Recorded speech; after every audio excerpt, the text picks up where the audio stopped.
Hi, everybody. Welcome to Buzzing About Romance. I am Leah, and on this episode, I'm giving you a quick shot of romance, but author spotlight edition. And on this author spotlight, I am joined by author Sarah A. Bailey. Welcome to the podcast. Thank you. Thank you for having me. Sarah fell in love with reading as a child. She quickly learned that books can take her to all the places she's always dreamed of going and allow her to live endless lifetimes in the one she was given. Sarah believes that a good, fluffy romance novel can make even the darkest days a little brighter, and the kind of love stories that make even the skeptics believe in all that cheesy stuff like soulmates. She hopes to produce stories that readers can pick up and, regardless of what's weighing them down in life, feel a little lighter when they finish. Sarah was born in California and raised in Southern Oregon and still considers herself a Pacific Northwest gal at heart, right down to being a coffee snob, adamantly believing in Sasquatch. I'll come back to that. And feeling like a rain-drenched forest are a form of therapy. Sarah now resides in North Carolina with her husband Mike, another Mike, and their dog baby Rue. When she's not writing, she's likely reading, and if she's not reading, odds are she's searching out a decent cup of coffee on a rainy pine forest. Okay, so that's funny. So my husband's name is Mike, but I refer to him as Michael. And Becky, who does the podcast with me, she started it. Her husband is also named Mike. But the funny That's thing so is, she funny. was telling her Mike a story about my Mike, and she couldn't remember my Mike's name. Oh my gosh, that's so funny. Uh-huh. But also my husband is obsessed with Sasquatch. Like we have a Bigfoot like cutout, like a metal cutout of Bigfoot that we have like leaning. Actually, I'm not sure where it's at. I don't even know if it's at this house yet, but we have one because he loves it. That's so funny. Yeah, where are you from? We live outside of Pittsburgh. Okay, that's hilarious. Yeah, no, I mean, we love we love Bigfoot. In Oregon, where we grew up, there's actually like a hiking trail Okay. that leads up to back in like the 60s. You know the really famous Bigfoot like footage Yes. that was taken in like Humboldt County in Northern California. Uh-huh. We live just over, or we used to live, like Oh, we grew up just over the border so in super Southern close. Oregon. So out in like Applegate Valley is what it's called. They put Bigfoot traps in the forest to try and catch Bigfoot. So there's like a hiking trail you can take, and there's just this like old wooden cage Oh, in the middle really? of the woods that they put to try to catch a Bigfoot, and it's still there. So you can like go hike to it and stuff. We used to do that as kids. That's so crazy. Yeah, he has this weird obsession of, I'm like, I don't know if I believe in that. He's like, do you believe in ghosts? I'm like, well, I don't know. I've never seen one, so I don't know if they're real. He's like, exactly. I'm like, Right. I like my dad, I used to be like afraid of Bigfoot, and I remember camping once as a kid, and my dad, who grew up like near Bernie, California, okay. and spent a lot of time camping. He's like a hunter, all of that stuff. And he's like, I have spent so much time in these woods. If there was a Bigfoot, I would have seen it. Yeah. Like, so it's like as an adult, I obviously understand that it's not real, but like I just love the idea of it. But is it though? I mean, you never know. So we lit where we're at, like I said, we're outside of Pittsburgh, but so when there was all those Bigfoot sightings in like Ravenna, Ohio, I mean, that's not that far from us. And so my husband was Mhm. like, maybe they'll come here. I'm like, oh my gosh, just stop. But anyway, this interview is not about Bigfoot. So, as a lifelong reader, what drew you to romance as a genre? Yeah, I didn't actually it's so funny. I didn't grow I mean, what kid like grows up reading romance, I guess, but like I mean, I I wasn't a started at like big 12, so I wasn't a big I don't know. I mean, I guess like I loved Twilight, hmm. and I did in high school, which they're not really romance, but I guess they kind of have like the romance themes, but I loved John Green novels. Okay. Like Yes, he loved has some them, like really Looking great for stories. Alaska. Hmm. Um was one of like my favorite books ever. So I read a lot of that stuff. I've always loved like the kind of like the contemporary and I loved a lot of the young adult stuff like To All the Boys I've loved before. That's one Hmm. of my favorite series ever. And which I guess that's very romance forward. So I loved a lot of that stuff, but then actually when I got into like college, I read mostly like fantasy and not even like romantasy. Like I read like all the Game of Thrones books and like Hmm. stuff like that, kind Like of like the high hardcore fantasy. fantasy. Yes, and then I got pretty into kind of like literary fiction or like speculative fiction, and Okay. I went through that kind of phase. But what really got me into like adult contemporary romance, I've always loved like YA, but what really got me into like Hmm. adult romance was I funny enough, I took a trip to Italy Okay. to visit a friend, and I ended up getting COVID while I was Oh. there. So I had to quarantine by myself. She did not get COVID, and I did. So I had to go get my own Airbnb, and I had to quarantine for 10 days by myself. Hmm. And during that time, I mean, I didn't even have my laptop with me. Like, Yeah. I didn't bring anything. I had no Netflix, nothing. So I was like watching movies on my phone, and then she brought me over like a stack of books Okay. that she had, and two of the ones that she had It Ends With Us by Colleen Hoover, and then she had Beach Read by Emily Henry. Okay. And I ate them up, and then I had a Kindle Unlimited subscription, so then I just started downloading um Anything you romance could books on find. KU, and it was like Hmm. literally what kept me going Yeah. during that quarantine until I could get home. And then after that it just like really never stopped. And I wrote before this all happened. Like Okay. I did write. I wasn't published or anything, but I wrote, kind of as like a hobby, and I had never really had a story that I felt like so compelled to like write from start to finish. Okay. And it was once I started just devouring those romance books, I realized that that's what I wanted to write too. And then that was the first time I was actually able to finish a book. So what made you publish that first book that you finished? Honestly, I finished it, and I'm such like I love to like daydream. I'm very much like a dreamer, a very like visual, like, optimistic, delusional person, really. Okay. And the whole time that I was writing it, I just started visualizing like what it would be like if I was like a real author. And I did have published books, and I was on shelves at bookstores. And until I really dove into the store to my debut novel, I had never thought, like, I did write, but I would go to the bookstore and I didn't like, it was kind of like when someone says that, like, when little kids are like, I want to be an astronaut, and in the back of your head you're kind of like, who's an astronaut? Like, Yeah. that's not a real, like, it is a real thing that people are, but you're just like, that's not like a Yeah. real thing. That's how I felt authors were. I was like, they're not real. Like, you know what I mean? It just seemed like such an unattainable thing. It was just Uh, kind of something you pushed into the back of your head. But as I started writing my debut, I was like, well, what if? Like, hmm. what? And I just started asking myself, what if? And then once I finished the book, I had all of these kind of like dreams and all of these thoughts. And then I also was staring at this completed manuscript, and I was like, this can't be for nothing. This can't just be for me. Right. Like, it's gotta be for someone else too. Um, and then that's when I was like, all right, I have to publish it. Like, I Hmm. have to, this has to like mean something bigger, Right. or I wouldn't have finished writing it. And so that's what kind of pushed me to publish. Well, it's funny you mentioned like Delulu Land and things like that. So like my kids and I, like we like I'll buy a lottery ticket every once in a while, like when it's really high. And like then we talk about like they'll ask for ridiculous things. And it's like if we win the lottery, I can do that. And my husband the one day, he's like, you're never gonna win. And we're like, do not kill our fun. Like we Mhm. understand that it is like a very, very, very slim chance, but it could happen. I mean, I don't play very often, so it's not like it could happen like often. Right, But I'm right. like, it could happen. So that's why we always say if we win the lottery.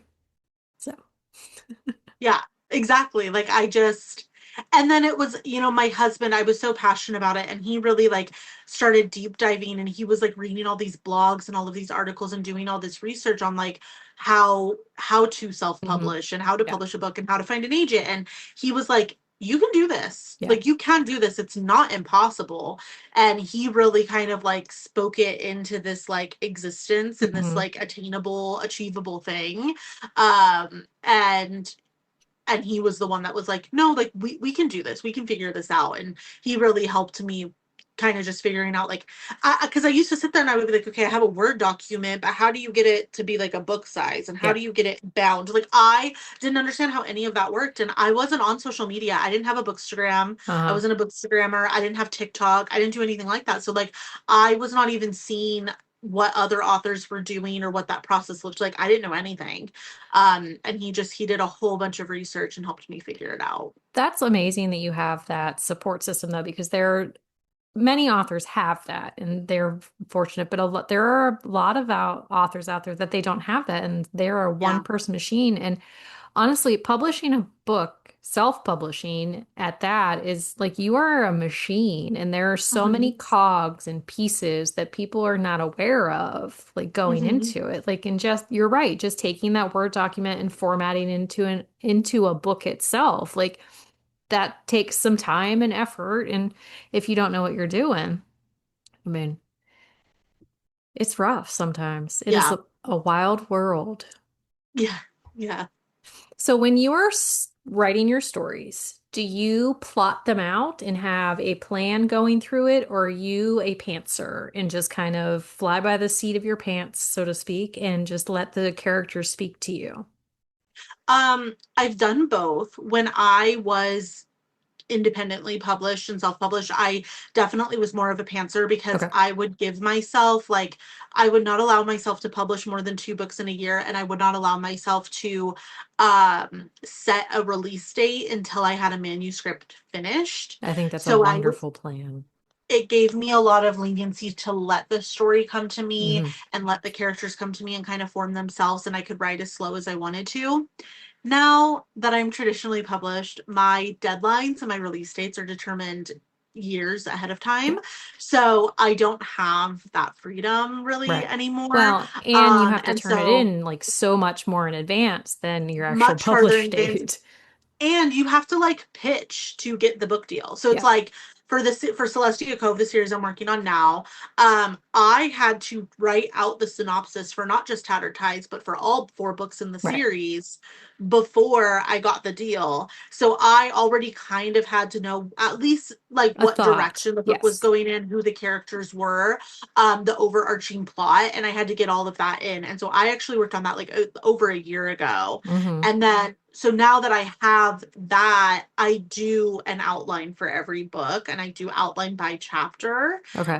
And I don't like, I don't follow the outline super closely. Like I will let myself kind of deviate But it and let the gives you an idea characters. of like where you want the story to go, what you want the Mhm. characters to do. And then if like as you're writing, you're like, oh, I hate this, I'm gonna like take a Yeah. sharp left.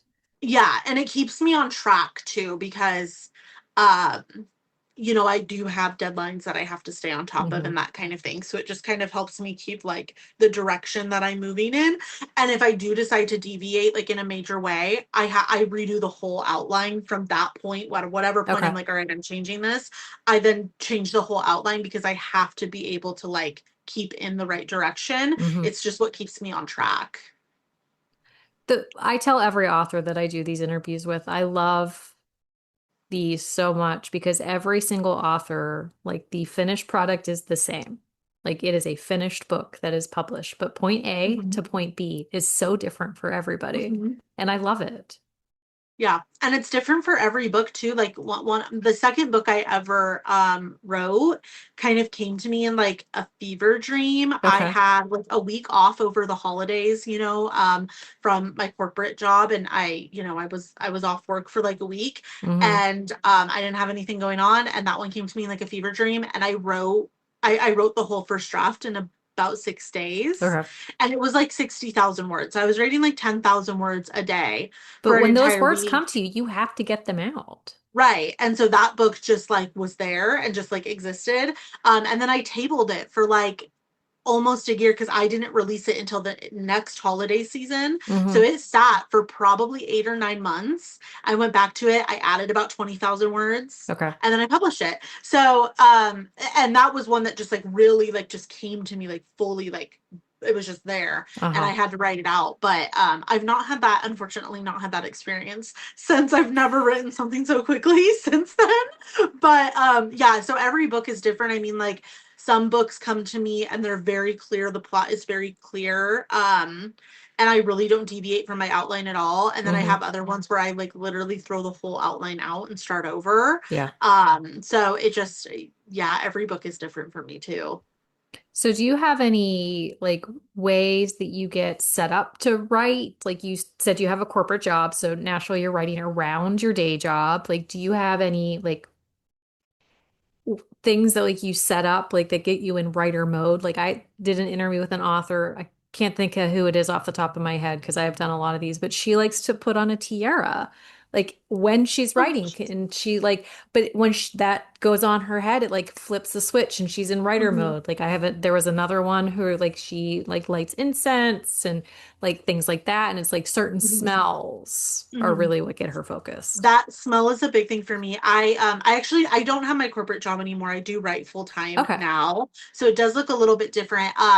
Back when I first started writing, I worked remotely, but I was on the East Coast. Okay. And I worked for a company on the West Coast. So my Okay. work schedule was 11 a.m. to 8 p.m. Oh, because that geez. was 9 to 5 for them.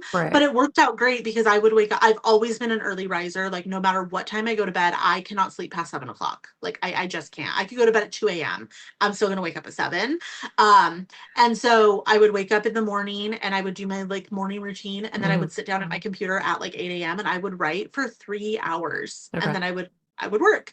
Um, and then I moved back to the West Coast. So then Okay. my work schedule became a normal 9 to 5. That was much harder to adjust to because I didn't like what writing that early in the morning. Yeah. And so I was mostly writing at night and on weekends. Now that I do author full time, I have noticed that most of my inspiration comes to me at night. Okay. So I do typically I'm still a morning person, I'm still an early riser. So typically my mornings are when I do things like this. Hmm. Just before this, like I 7:30 this morning had a call with my publisher. Right. Like I was on the phone with So you them get for all an like hour the and a half. business side of it out of the way, like Yes. in the morning, and then you can focus on the creative Yep. side. The social media, the marketing, the meetings, the planning, all of that stuff. And then I typically take a break in the afternoon. That's when I have like my downtime. Hmm. And then in the evenings around like 5 o'clock, I'll start writing and I'll typically write until like 10, 9 or Hmm. 10. And then, I get ready for bed and stuff. So yeah, I do most of my writing in the evenings now. If I don't have anything on my calendar, then I will write just like whenever I feel like it. Yeah. I do scent is a big thing for me. So if I am writing at home, I have like my candle warmer, Hmm. and I'll kind of swap those out depending on like what the mood is or Right. what book I'm writing. I have to have like so like I have to have like my office space has to be like pretty clean, and kind of like organized, and then I have to have the right kind of lighting. So like I like to put on like my little lamps. And then I really, really love having like a snack nearby. And I Okay. normally don't eat while I write, but it's like I want to You like have in the my head, option. yeah, I like knowing that like I don't have to get up. Yeah. Like I don't want to like get up at all. So like I'll have my drinks, I'll have my snack. I'm good to go. But I also really like writing outside of the house and I actually feel like that's typically a lot more productive for me. Okay. So I do love going to like a coffee shop. I love Panera Bread. I like I pay for the Sips subscription so I get the free drinks. Okay. And I'll go to Panera Bread probably like 2 times a week and just sit there and write because I get like free coffee. So I'll just go into Panera Bread like and I'll just sit there for like hours Well, but and it write like Panera Bread. changes your environment. Like you have like this mental like side to it. Like I'm in Panera, I'm there to work and drink coffee. Like there's such a like It's a scent like memory type thing and like scent mhm, like adjustment. mhm. Yeah, and I have like ADHD, so it's when I'm at home sometimes it's like I said, like I do have to have my space like pretty clean, but I do feel like I have trouble focusing. And when I'm at home, I'll be like, is my dog making noise? And like when's the last time I took her out? Does she need to go to the bathroom? Does she Yeah. want something? Well, and you I'm really think of all hyper focused those on you think of all those little her. things like did I do Yes. this? Like did I turn Yeah. this off before I sat And like down? Yeah. should I go change out the laundry or should I not? Like, is it okay? Like, and it's just like, and sometimes when you're at home, even when I'm like shut in my office, because I obviously work from home, it's like I'll be like, well, like I could be doing the dishes right now, or I should probably make my bed. And then it's like I'll start You just start doing to these other spiral. things. And Hmm. yeah. And so getting out of the house, it's like I don't have to actually, it's actually not my problem if Panera Bread is clean. Right. So I can just sit there and write. Well, and also like you're not in like the area that you're thinking about. Like you're outside of Right. it. It's like you can think about if the washer has clothes in it, but you can't walk downstairs or like across like Right. down the hall to fix it. So it really doesn't Mhm. matter. Yeah. So when you're writing, how do you manage to keep the story element and the romantic element important, but so one does not overtake the other? Um, I feel like I really try to flesh out who my characters are as individuals and what journey they're trying to overcome or what they're trying to conquer in their story. I think like Tattered Tides is a really good example of this. Is like you do see both Weston and Willow have a lot Yeah. going on personally and a lot that they have to overcome and heal from. And then the I want the romance to guide them through that without taking it over. I'm a really big believer in the idea that like you cannot effectively love another person if you do not love yourself. Hmm. And I think that like I'm not saying that you have to be like totally healed to be in a relationship or to fall in love, but I think that you have to be like working on that. Like if Yes. you have demons, if you have unresolved trauma, you have to like be aware of it and you have to be working on it actively Right. to be in a place where you can romantically like nurture Hmm. like love.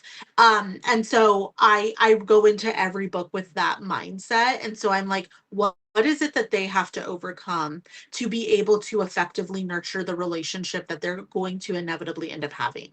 Um, and I feel like that really helps me keep the balance. And when I look at things like as I'm building a plot and I'm like, okay, I'm going to have this forced proximity, or I'm going to have this scene where this thing happens, but it's going to lead them to having this deeper conversation where they're now Hmm. addressing the things that they need to overcome individually and they're forming that connection. And all of it has to like snowball and kind of be connected in that way. Right. Um, to have them healing and then falling in love like at the same time.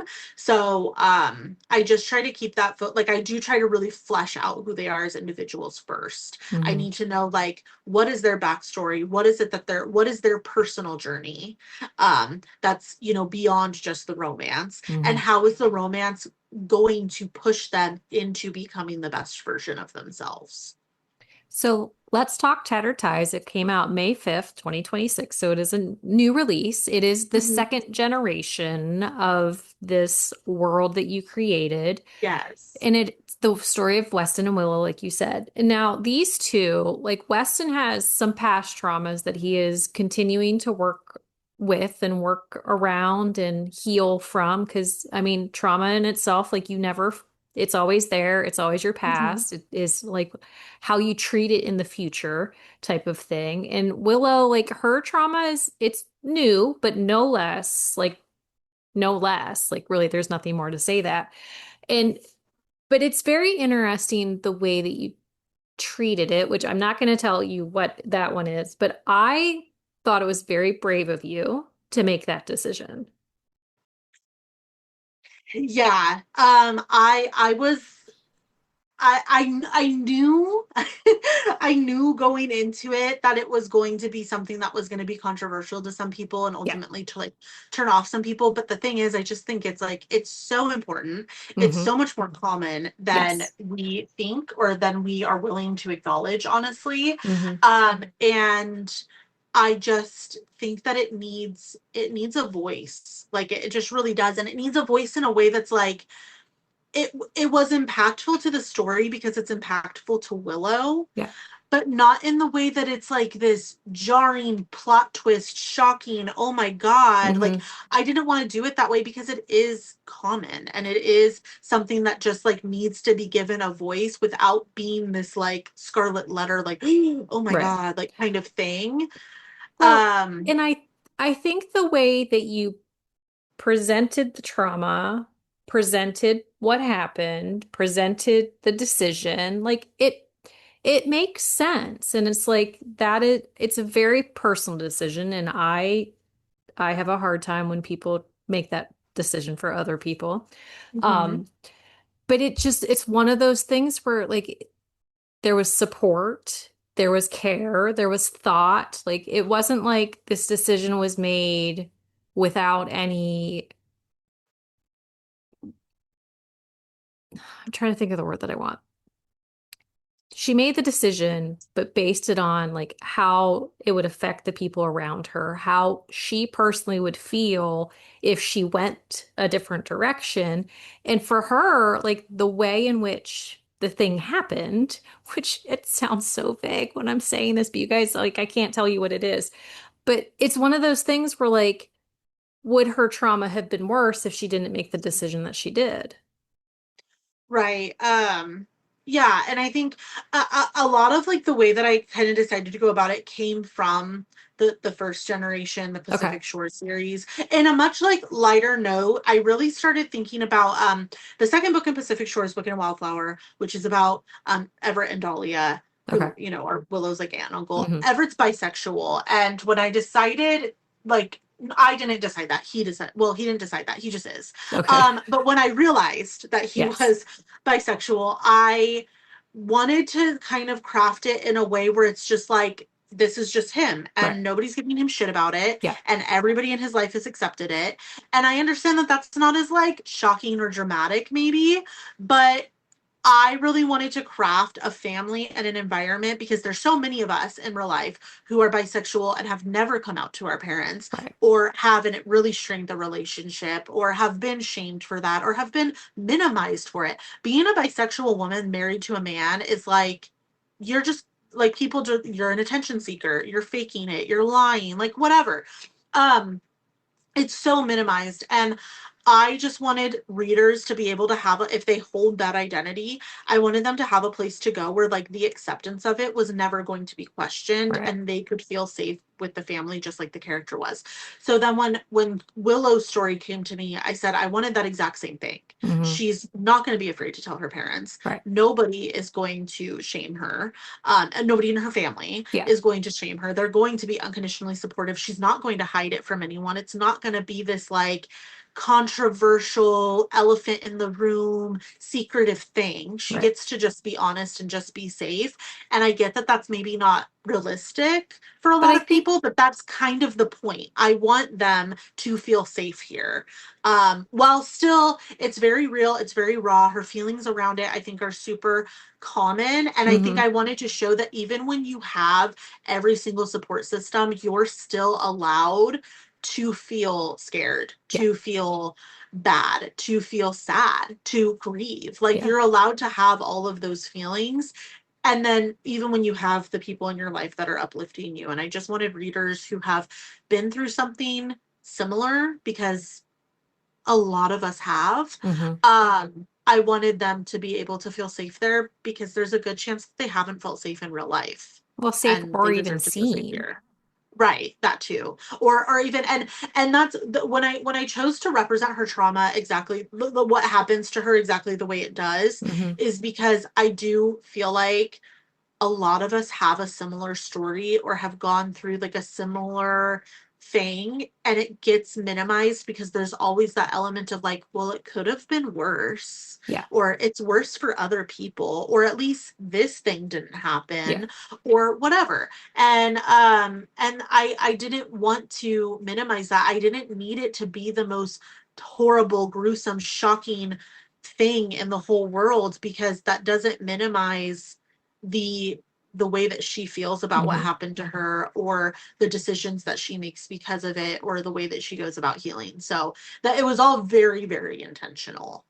No, but I think that you treated it with a care and that not everybody would expect. But so Weston, like he too is a ball of trauma. But Yeah. his, I mean, his is very different. Like he had a rough Mhm. upbringing. We find out like why he went to jail and the reasons behind that. And again, I'm not going to spoil that because we find out the specifics of that a little bit later in the book. And it's Mhm. again, it's one of those things you need to read it.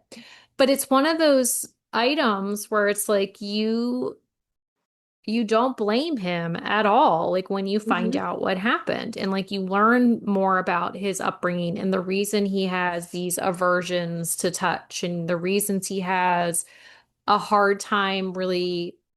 feeling loved by his like adoptive family and those types of things, it's like it makes sense, but it's like they continue to show up. Like they see him and they see the fact that like he does not believe them, Hmm. but they show up and the people around them continue to show up. And when goes to the house to train with Leo, who has a book in the first series and is Willow's dad, like he lays out some rules, but the reason for the rules make a lot of sense. Hmm.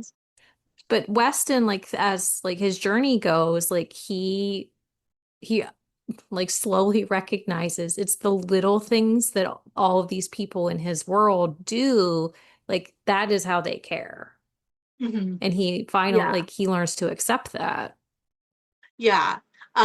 Yeah, and I think I wanted I knew that this story structure was going to be a little bit complicated because it was writing a second gen was such an experience because you're kind of like sitting there and you're like, well, I can't just like give her bad parents. Like, Right. you Because know I what I already mean? wrote their book. Right. And so, you can't just like fall back on like parental trauma or be like, someone died. Like, you know what I Well, mean? And because then so, then you're scarring anybody who read the first right, book. And it's like, right. oh no. So I wanted to, but I needed Willow and Wes to have such different upbringings and be Hmm. so polar opposite, but then be able to kind of see a reflection in each other and be able to bond over that. And Hmm. I think that like Willow gives Wes a lot of stuff that he's missing. Like she does give him the support and the acceptance and the family. Yeah. They all like really show up for him and like give him what he's not had before.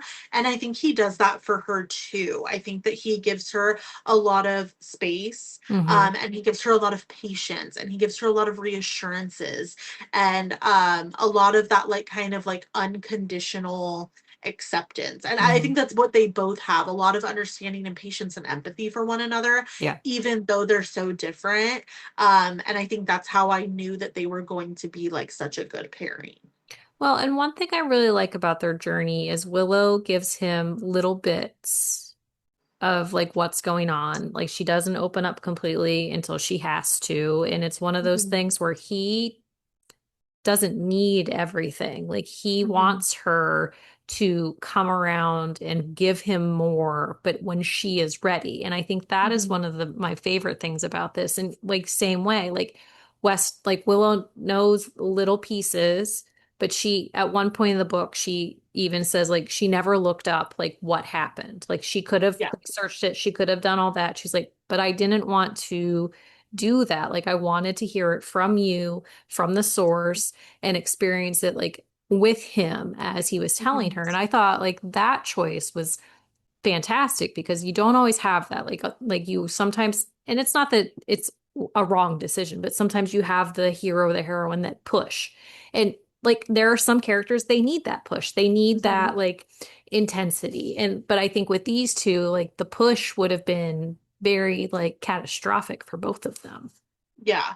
I think and I think it really helped the dynamic between the families. So Hmm. Wes's like foster parents or adoptive parents, they are actually the main characters from my very first book that I ever wrote. Okay. So they're kind of like a second gen, I guess, in a way too. Ish. I always knew that I wanted the series to kind of converge, but when I wrote my very first book, The Soulmate Theory, I knew that Carter and Penelope would not have kids. Okay. Like that was very intentional. When you like read Penelope's backstory in her book, like it makes sense. Hmm. And but I did always kind of in the back of my head, I was like, I could see them being like foster parents or something because that's where she comes from. Okay. And I could see her kind of wanting to do that. And so it just kind of fell together really perfectly. But I also think that the relationship that they all have together gave Willow kind of a foundation of trust. Like I think that Willow knew. I also set up kind of this mentorship between Willow and Penelope actually in like the epilogue of Heathen and Honeysuckle. There's a reference. Okay. That's when Willow gets introduced. Like their epilogue is like 15 years later. So she's like a teenager. Okay. She gets briefly introduced, and Willow or Leo like mentions that she's like a painter and she works with one of their friends. And so that's kind of how I started to form the connection between the Hmm. two series, Pacific Shores and my debut series. And so I think that that mentorship existing, like I think Willow kind of had this understanding, like they wouldn't have brought in a kid that they didn't see potential in or that they didn't have faith in. They Right. wouldn't still be taking care of him and loving him if he wasn't like worth, like if it wasn't like worth it, you know, Right. or if he wasn't like this redeemable person that, deserved that. Hmm. And then I think she knew like her dad would not be having someone like live on his property Right. if there wasn't, and she knew that her dad knew the whole story, Yeah. but Leo didn't think that it was his story to tell. And so I think that she had that foundation where she was like, you don't need to tell me everything right now because I Hmm. know there's more to the story, But the but people that I trust trust this. you. Yeah. Yeah.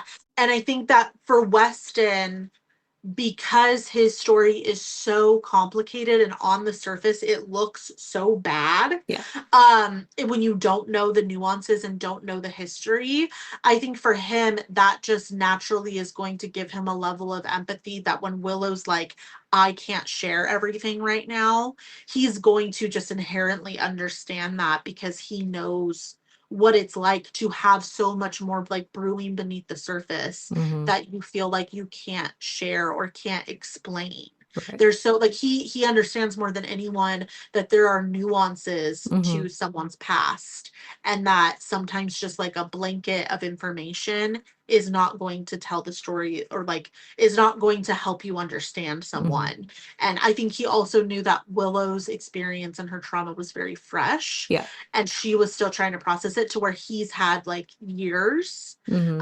in some forms to process what Yeah. he's gone Well, years through. to process some, not so much to process Right, others. right. Yeah, and like and I think that's like where the patience with them, I really, for me it's like really important that my characters go to therapy because they need Ther it. Therapy is Um wonderful. right. So I do always try to incorporate that, but I also want to be realistic with it at the same time because it takes time to find the right therapist. A lot Yep. of people go in and out of therapy, Hmm. or are very hesitant to start therapy Right. because it's a scary thing to do. It And I is. also think that having patience, that I do see sometimes readers being like, this character needs therapy. I can't believe they're not in therapy. And sometimes it is simply that like the author didn't think to like have that, Hmm. or like it just didn't like, but I think that when it's done in an intentional way, it makes sense sometimes. Like Yeah. it takes people time to get to that place. And so, you kind of have Weston's experience where he's been in and out and he's had several therapists and he's never found the right one. And he's not going to therapy right now because he's just like kind of lost. Yeah. And I think that that's totally like, does he need therapy? Absolutely. Will he need therapy probably for the rest of his life? Absolutely. But like, people go in and out. You get new therapists, you get different fits. Like, and then Hmm. with Willow, this is very fresh for her. And it's most people don't go through what Willow goes through. And the very first thing that comes to mind is like, let me call a therapist. Right.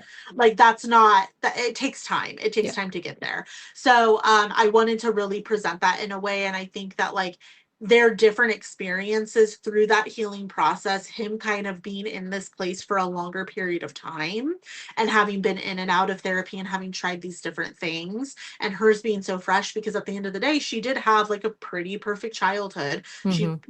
so like this is very new, she's never gone through something like this before, and I think that he gives her a lot of like patience and understanding because he's been through that already. Well, and one thing you do, like there's a scene between Willow and West, not Willow, but Leo and Weston, where Leo is talking about his past. And so they're similar, but not at the same time. Like there are parallels to Hmm. their lives. And so I Yeah. think and like with Penelope and Willow, like there's a conversation there and it's like so like there's some parallels, not exact, Hmm. but parallels. And I think Weston specifically really needed that conversation because he looks like from the outside looking in, these are like a family who like are it's an idyllic life. Like like the parents' relationship is great, like their relationship with their daughter is great, but it like as he learns more, like the fact that Will like Leo's past has some parallels to him, like their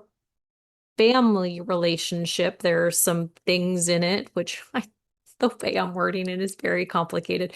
But so like there's things that had happened in Leo and his wife's past and like that produced Willow and like that like she had some reservations about her decision because of that. And so it's like all Yes. these things, but like as he learns more, Weston sees like they may have a great relationship, but it has not been without issue. It has not been without Mhm. hurt and trauma like of their own.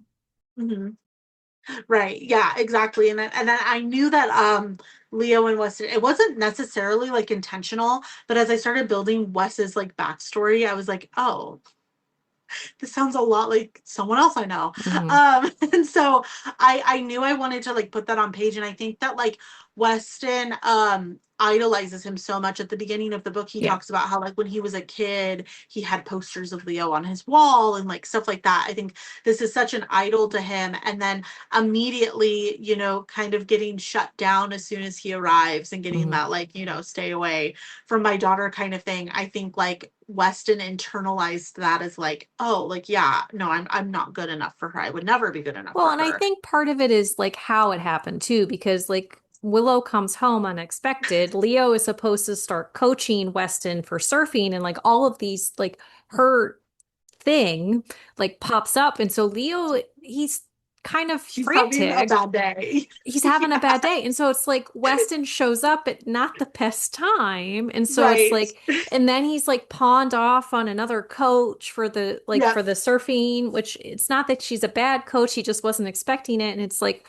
so that kind of like filters into his trauma. He's like, well, why am I here? Like, I thought I was doing this. Like, am I imposing? And so, but as he finds out, like, life kind of blew up and he just happened to show up at the wrong time. yep, yep. And I think he really needs that. I think he really needed to know that like, you know, I think Leo says at one point, like, I like you a lot and I Yeah. don't hold your past against you in any Hmm. capacity. It actually has nothing to do with you. Right.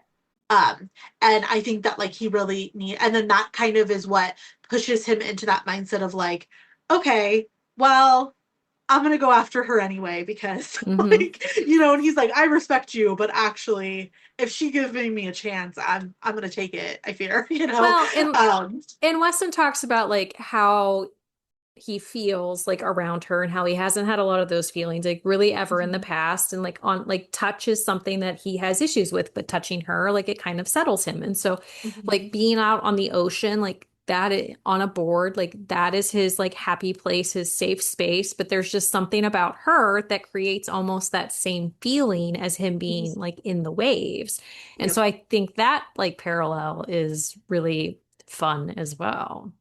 I think the parallel is really fun for people who have read Heathen and Honeysuckle Okay. because Heathen and Honeysuckle is a dual timeline second chance romance. Okay. So they meet each other when they're 17 Hmm. and Leo has a lot of similar thoughts. Okay. So I think it's really cute to like see it fast forwarded so many years later. And then you get to kind of like see Weston have these same thoughts, but then you Hmm. see Leo on like the other side of it. And And he's he's just like, like, what is going on? But they call him right, out on that too. Like there is a scene where they call him out and they're like, you knew. And he's like, well, you're right. right, But I don't want to admit it. right, right. So what's next for you? Or can you talk Um, about it? Because since you are trad, I know there's all sorts of like things where sometimes you can talk about it, sometimes you can't, sometimes you can be vague and be like, things yeah, are no, happening. yeah, no, I mean the second book in the Celestia Cove series comes out in September. Yes. So she's announced Sideline Souls. That one is coming out. I'm really excited. It follows the side characters, so it Hmm. follows Willow's cousin Archer and then her best friend Allie. Yeah. And they're like a childhood friends, kind of like right person, wrong Wrong time. time kind of Hmm. dynamic. That one's a football romance. So it's the only sport I've ever written about before is surfing. Okay. So this was like my dive into a new sport, which was really, really fun. And so I'm very, very excited for it. Where, you know, I had a call with my publisher just a little bit ago. It was a Hmm. marketing call. We're like fully diving into Sideline Souls now, so we're very excited. And then there will be 4 total books in Celestia Cove. So I'm currently writing the 3rd book Okay. in the Celestia Cove series, which will follow Xander, her other Okay. cousin. And And then Archer's um, twins. yes, yeah, Okay. they're twins. So, and then the last book in the series, which will come out next summer, Hmm. will be Liv and Lou. So, I guess Willow's last cousin, Okay. who's they're much older, but they'll be getting a book as well. So you're gonna go back in time. Um, Ish, maybe? ish. It's gonna be a little bit. It's gonna have flashbacks, but it Okay. will take place in the chronologically as well. It'll kind of have a dual timeline. Interesting. Because they're already a set couple. They are married. Yep. So I I will say though, I love a marriage in crisis. Like it is one of my me too. absolute favorite tropes, but it and I'm super picky though because it's hard to do it well. I will say I had a brief outline for what, like, when I pitched the series, Uh-huh. their synopsis, because they were the last book, like it was the least detailed. Because I Right. was like, I want to do a book about them. I'll figure it out. Basically, Well, is and it kind kind of of depends on what changes in books one, two, and yes. three, like how it affects their story.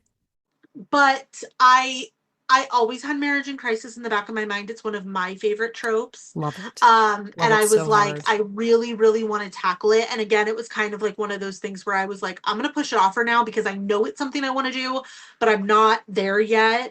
So Hmm. let me focus on these other books first. But as I get closer, because I will start writing that book later this summer, I was very inspired. I don't want to give too much away, but I was very inspired by a lot of the discourse that came out after Bridgerton announced that its next season would be sapphic. Mm, There was a lot of negative discourse that pissed me off, and a lot of people saying that certain themes from Francesca's book, which obviously is not a sapphic book, right. could not be effectively executed because she's going to end up with a woman. And when I saw that discourse, I said, okay, all right, well, you watch then. And that really motivated me. So now I have a very clear vision of what Live and Lou's story is going to be. And I'm very excited to tackle that. So Bridgerton, I love the book series. Love it. Benedict is my favorite, like Team Benedict all the way. I have not watched his season yet because I have hate watched and rage watched the last, like, season one was fine. It was fine. Season two made me very grumpy. So I've not read all of the Bridgerton books. I've actually only read Benedict's book, and then I've read Romancing Mr. Bridgerton, which was Okay. Colin and Penelope. Now, Colin and Penelope, like that is one of my favorite books of all time. Like But the show favorite is favorite so books of all different. time. Rage I was watched. very upset with Rage. the Rage way watched. that Colin and Penelope's season was done. I was very happy with Benedict's. I will say that. Oh, I really? really enjoyed it. I really really enjoyed it. Colin and Penelope, they just did it so differently. And I know that I knew it was going to be different because Whistledown is so different in the books. Like Uh-huh. she's not scandalous. She's like whimsical. Yeah. And Well, so my I thing is you knew don't find out till their book, and we found out like in it's season just one, I think. Yeah. yeah, it's like we knew like way sooner in the series. And it was Like, so, she was so much more scandalous. oh And so you knew that yes. it was going to like ruin her. Well, and the And whole Eloise, like Penelope, like fallout, like I didn't love that. And yeah, I do feel like because of the falling out between Penelope and Eloise, it was a lot harder for them to capitalize on the best friend's brother trope, yes. which would have been so much more fun. So Yes. I was just like, oh, like I just loved like the pining for the best friend's brother who's off limits, the childhood friend, like all of the things. And so but I really enjoyed Benedict's season. And then Okay. obviously we know in the books Francesca, Yeah. it's like a love after loss, but there's, the kind of like the fertility stuff, Yeah. or that she couldn't. And so when they announced that it was going to be sapphic, there was a lot of discourse about that, Which people is saying some really stupid. negative things. And I was like, okay, well, I'm gonna. So I will I take was that and very run with it. inspired. Well, Yeah, I am looking forward to that then.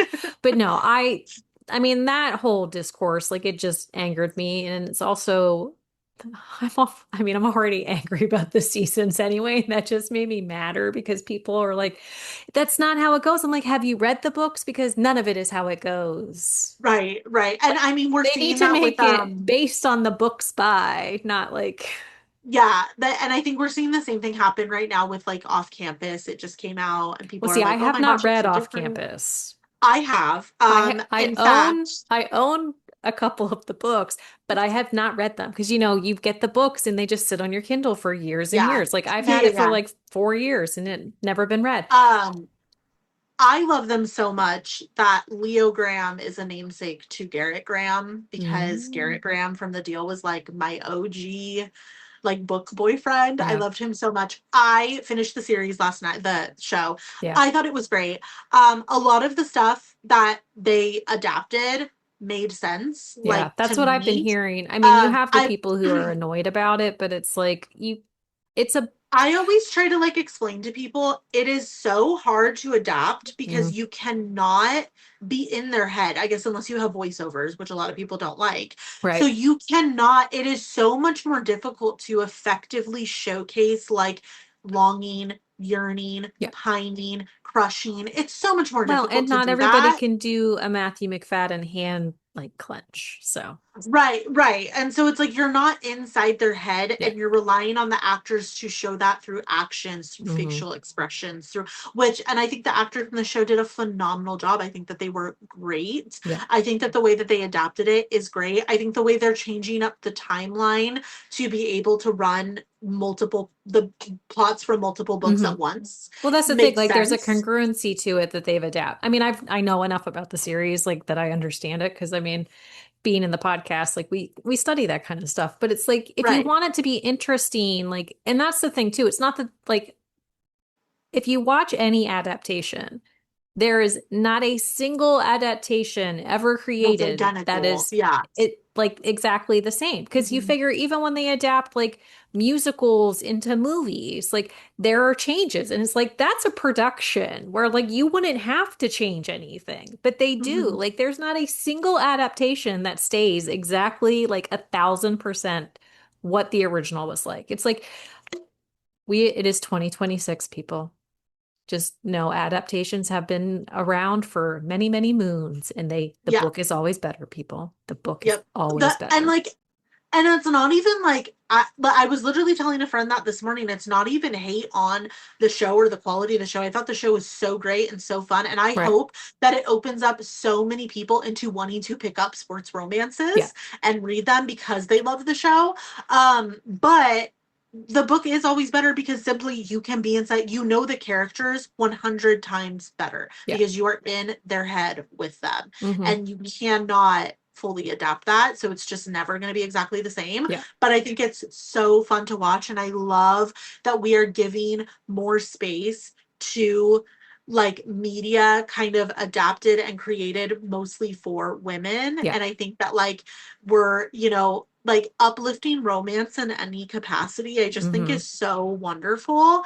And it's going to expand reach and it's going to expand readerships Yeah. because it's going to get people in who haven't read before Hmm. and are going to enjoy it and are going to hear the book is so much better. And Yeah. now they're going to want to And go they're gonna read the go read those books. books. Yeah, Yes. so I just think it's lovely and wonderful, and I think they did a really good job. And at the end of the day, the deal came out in 2015, and it was a very different political climate back then. Yeah. So some of the really popular, famous like themes from the book just were not going to adapt to the show. And like, listen, we know, I know you haven't read it, but like Garrett Graham is very famous for his hands-off law. He Hmm. tells the whole school that they're not allowed to talk to Hannah, and I can't lie, like in the book, I loved it. I Uh-huh. love a crazy But it's hard possessive to man. make like But put that into action. that's not going to adapt on television well. And I think that the way that they did it in the show made complete and perfect sense. And I think Hmm. it was really, it was still great.